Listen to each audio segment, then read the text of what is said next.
Selamat malam pemirsa, Anda kembali tergabung dalam Kilas Nusantara Malam pukul 20 waktu Indonesia Barat. Menemani istirahat Anda malam ini, kami sajikan 3 informasi seputar upaya pemerintah yang memberikan sejumlah bantuan dan kemudahan bagi masyarakat di tanah air, khususnya di masa pandemi saat ini.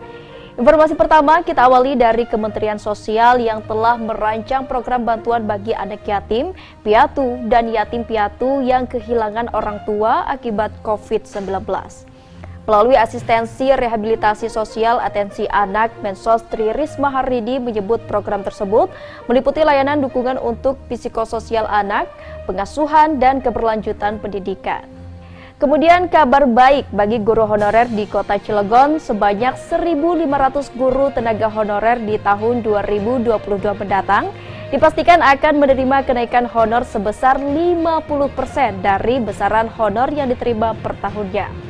Wali Kota Cilegon memastikan akan berupaya menaikkan kesejahteraan guru honorer Cilegon menjadi lebih baik.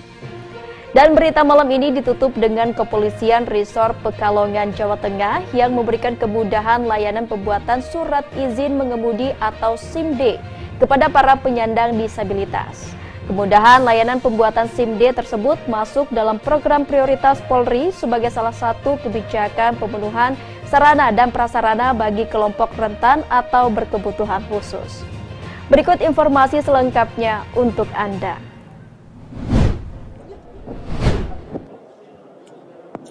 Kementerian Sosial saat ini telah merancang program bantuan bagi anak yatim, piatu, dan yatim piatu yang kehilangan orang tua akibat COVID-19. Hal ini dilakukan sebagai salah satu langkah strategis untuk memastikan hak-hak anak terpenuhi meski dalam situasi kritis. Menteri Sosial Tri Risma Harini menyampaikan bahwa penyaluran tersebut akan dilakukan melalui program asistensi rehabilitasi sosial atensi yang juga ditujukan untuk anak-anak binaan Lembaga Kesejahteraan Sosial Anak (LKSA) dan anak-anak yang tinggal dalam keluarga tidak mampu. Pernyataan tersebut disampaikan Mensos saat ditemui di kantor Kementerian Sosial Jakarta pada Selasa 24 Agustus. Jadi karena itu nanti usulan kita adalah kita membantu anak yatim yang selama ini belum masuk di PKH. Ya, kemudian yang berikutnya ditambah untuk anak yatim yang karena orang tuanya kena COVID. Mensos Risma menyampaikan target sasaran dalam program atensi tersebut sebanyak 4.043.622 anak, yang terdiri dari 20.000 anak yang ditinggal oleh orang tua akibat COVID-19, 45.000 anak yang diasuh oleh LKSA, dan 3.978.622 anak yang diasuh oleh keluarga tidak mampu. Ia juga mengatakan bahwa Kementerian Sosial akan bekerja sama dengan Kemendikbudristek untuk membantu para anak yang masuk dalam program atensi agar bisa mendapatkan pendidikan formal. Dari Jakarta, Musdafar Erlangga Bregas, Kantor Berita Antara mewartakan.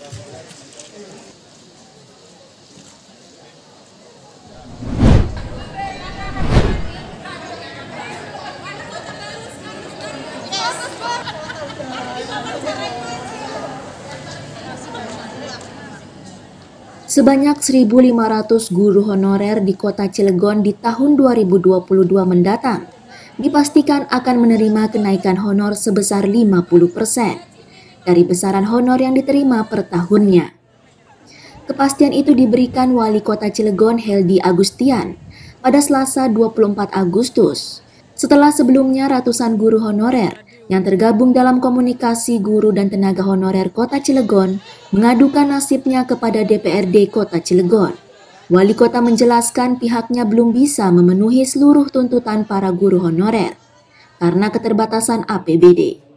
Namun Heldi memastikan akan berupaya maksimal menaikkan kesejahteraan guru honorer Cilegon menjadi lebih baik. Kita sudah komitmen sesuai dengan janji kampanye kami, 10 janji kampanye honorer.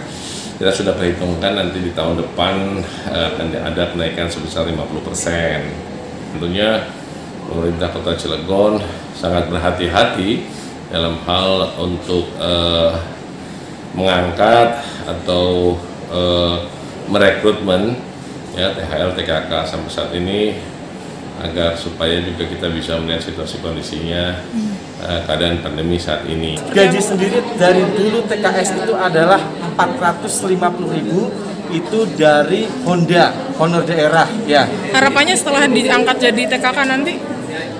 Tidak jauh dari APBD Kota Cilegon. Berapa? Sudah kami hitung dengan Bapeda segala macam itu ketemu angka 3 juta. Jadi Bapeda bicara itu 92 miliar setahun untuk membayar kami guru TKK nantinya itu bisa.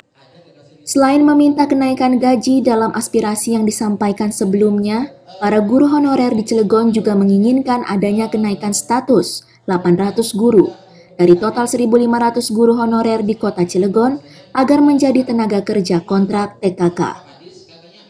Dari Kota Cilegon, Banten, Susmiatun Hayati, Kantor Berita Antara mewartakan. Bagi kami walaupun hanya sedikit, tetapi setelah kita mencari kejelasan.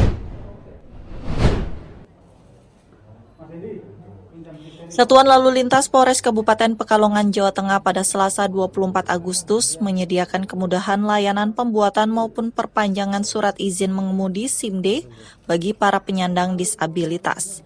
Kemudahan pelayanan ini diberikan guna meningkatkan kepercayaan masyarakat terhadap Polri dalam melindungi dan mengayomi masyarakat sehingga penyandang disabilitas tidak merasa dibedakan dalam pembuatan SIM. Sebelum melakukan pendaftaran maupun ujian praktik, para penyandang ini diwajibkan memenuhi protokol kesehatan COVID-19 terlebih dahulu. Sementara itu, guna memberikan pelayanan maksimal, Polres Pekalongan juga menyediakan jalur khusus bagi para penyandang disabilitas ini, mulai dari jalur naik tangga hingga menyediakan kursi roda. Menurut Kapolres Pekalongan AKBP Arif Fajar Satria pada Selasa 24 Agustus mengatakan, bahwa para penyandang disabilitas ini mendapatkan SIM-D karena telah memenuhi syarat, seperti ujian administrasi, teori, tes kesehatan, dan ujian praktik. Selain itu, layanan yang diberikan ini juga mengedepankan sisi kemanusiaan kepada para penyandang disabilitas untuk mendapat haknya.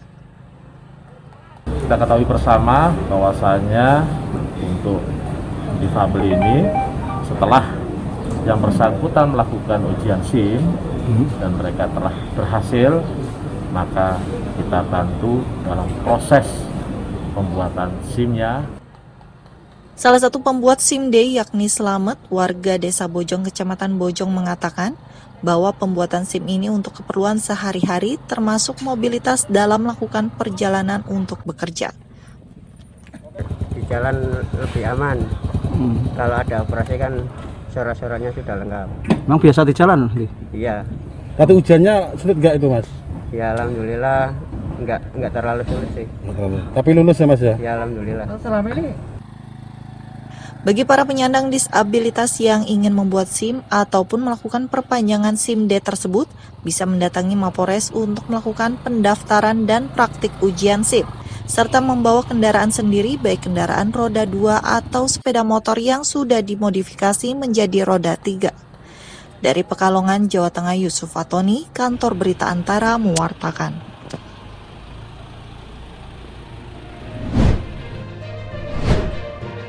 Pemirsa, informasi dari Jawa Tengah tadi menutup jumpa kita pada rangkaian Kilas Nusantara hari ini. Saya mewakili seluruh kru yang bertugas mengucapkan terima kasih atas perhatian Anda. Selamat malam dan selamat beristirahat.